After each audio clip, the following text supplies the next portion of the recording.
Assalamualaikum. Waalaikumsalam warahmatullahi wabarakatuh. Dan Satacana abdi bade sareng rencana kaji SMP Yasti Gaduh Panjen yang wawancara ti guru bahasa Sunda. Mohon Kumaha Bapak kawagal teh di wawancara teu teu kawagal teu sawios-wios. Dan Satacana wasta ibu Bapak saha?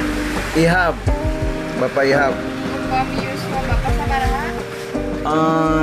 43. Bapak Icala naon? Wah. Bapak sok buka ti tabu sabaraha nu duki ka tabu sabaraha? Buka teh buka tabur salapan, tutup tabur salapan. Sabaraha modal nu ku Bapak dikaluarkeun waktu ngawitan icalan? Ari abdi mah nya 100 nama. Modal mah nyanyukan gitu, dibayar kuladang gitu. Intosep ditawur gitu. Teu nganggo modal gitu neng bagir.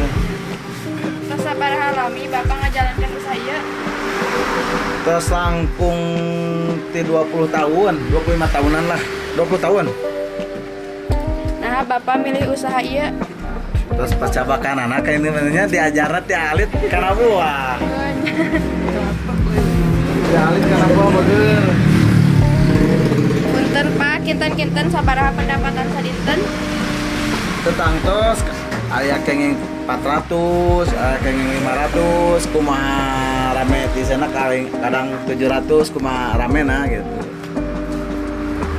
Sok dipantosan usaha wae Bapak lamun jualan? Buka ponakan. Alo. Kumaha kaharepna Bapak tina icalan ieu? Apa aja nama hoyong tes pengen yang istirahat paminta. Paminta iya mah gitu. Hoyong anu raskeun kumurang kali gitu bageur. Oh nya. Hatur nuhun Bapak punten tos ngawagal waktusna. Wassalamualaikum warahmatullahi wabarakatuh. Waalaikumsalam warahmatullahi wabarakatuh. Makasih.